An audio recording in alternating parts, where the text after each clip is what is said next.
softened when Hitler came to power in 1933 and began to call for the return of the Volksdeutsche to the fatherland. Steiniger recalled, very nearly all of us Germans living on the Czech side of the Saxon border were thrilled by the news. In response, the Czech government banned Hitler's Nazi party but grudgingly tolerated the burgeoning Sudeten-German party. The Sudeten Germans welcomed Hitler when he took possession of the Sudetenland 5 years later. Sunday, the 10th of October 1938, was the day of our liberation, said Steiniger with evident pride. In 1940, thanks to his German origins, Steiniger was conscripted into the German army. He set off from his home in Langogest for Beraun via Prague, where he was to join the 21st Infantry Signals Reserve Company. Sent to occupied Brittany, he was assigned to the signals platoon of the 151st Infantry Regiment. That summer, the Red Army, which was already occupying eastern Poland thanks to the Molotov-Ribbentrop Pact, invaded Estonia, Latvia, and Lithuania. Steiniger's fate was to serve there as a frontline radio operator.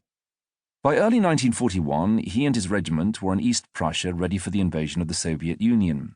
They moved to the city of Memel, the capital of the Volksdeutsche region known as the Memelland, taken from Lithuania only 2 years earlier. Major General Siegfried Heinecker and the men of his 61st Infantry Division, part of the German 18th Army, braced themselves for the coming battle. Steiniger's regiment was commanded by Colonel Walter Meltzer. On the 22nd of June 1941, at 03:15 hours, our artillery opened fire.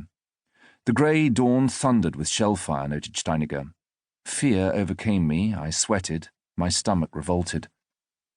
This bombardment heralded Operation Barbarossa, Hitler's titanic assault on Joseph Stalin's totalitarian Soviet Union. Steiniger would soon learn to hate his heavy radio, which only had a range of 3 kilometers, unless it was used to transmit Morse. He also took with him his camera, as did many of his comrades.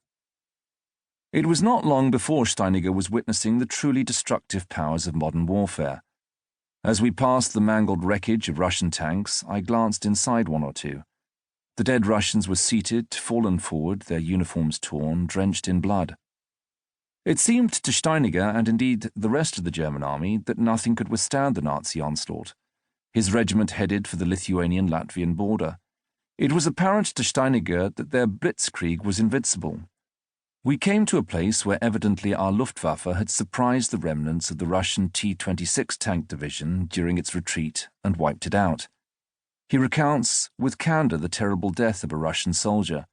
His head was missing except the tongue and jawbone.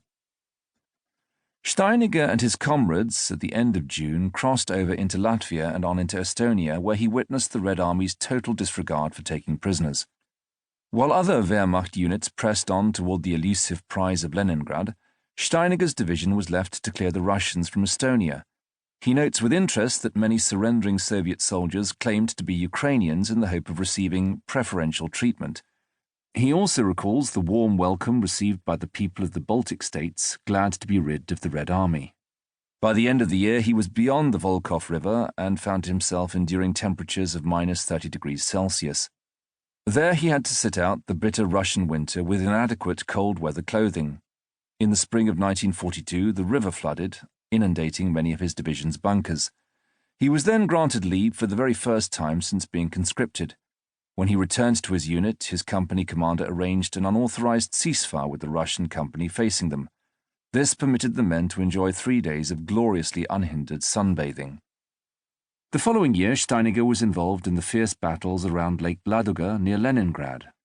His regiment went into action by bus. It was during this fighting that the god of war smiled on Steiniger. For although he was hit in the spine by shrapnel, miraculously he was not paralyzed. The military surgeon, erring on the side of caution, decided not to operate and let Steiniger keep his souvenir. He later returned to his unit to learn of the loss of the German Sixth Army at Stalingrad. By the summer of 1943, it was apparent that the Red Army was determined to liberate besieged Leningrad whatever the cost. This, though, did not happen until early 1944. The Red Army launched an offensive that crushed Army Group North on the 14th of January 1944 and finally forced the Germans away from Leningrad. Soviet forces contained in the Oranienbaum bridgehead also